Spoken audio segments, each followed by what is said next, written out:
आज हम सर्वेश्वर दयाल सक्सेना जी के बारे में पढ़ेंगे। इनकी जो सर्वेश्वर दयाल सक्सेना का जन्म सन 1927 में जिला बस्ती उत्तर प्रदेश में हुआ।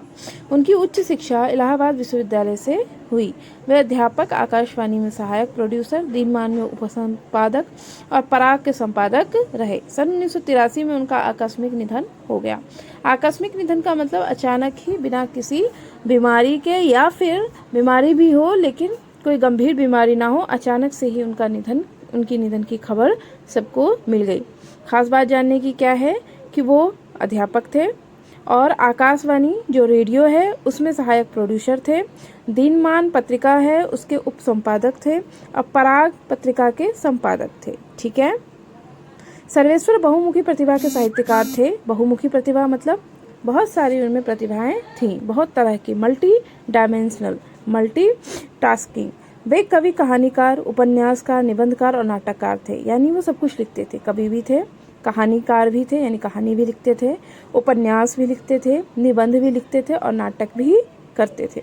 सर्वेश्वर की मुख्य कृतियाँ ध्यान दीजिएगा, जो बोल्ड में लिखा हुआ है: काठ की घंटियाँ, कुआनो नदी, जंगल का दर्द, खूंटियों पर टंगे लोग।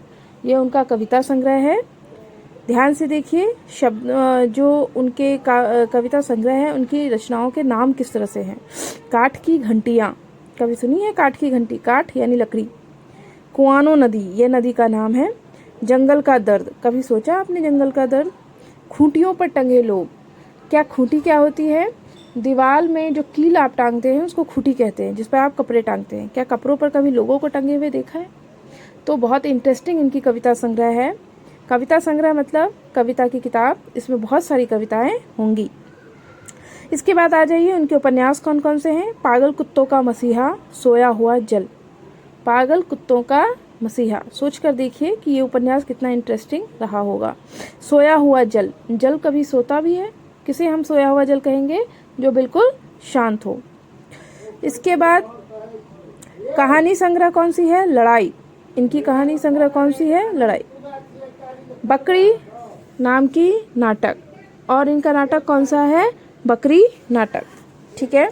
और कौन सा है? भों भों खों खों, बतूता का जूता, लाख की नाक। इन्होंने बाल साहित्य के बारे में भी लिखा है। बाल साहित्य यानी बच्चों की साहित्य। उसमें क्या नाम है? नाम भी बड़े इंटरेस्टिंग है। भों भों खों खों, बतूता का जूता और लाख की नाक।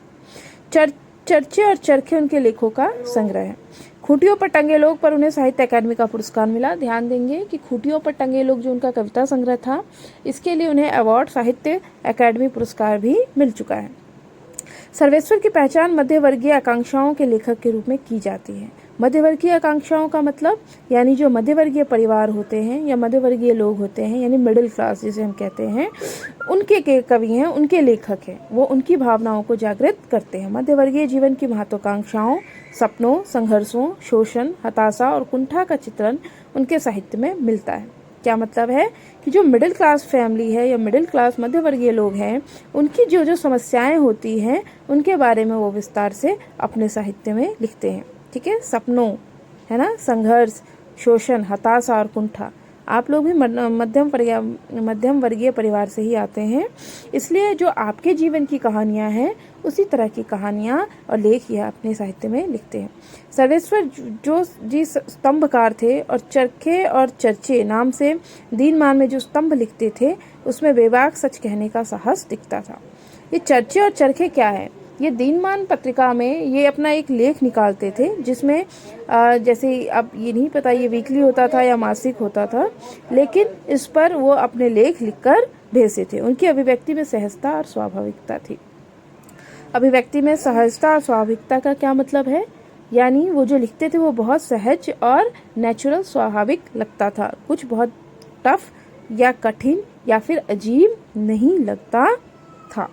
ये हो गए हमारे सर्वेश्वर दयाल सक्सेना जी। इसे आप अभी पढ़ेंगे।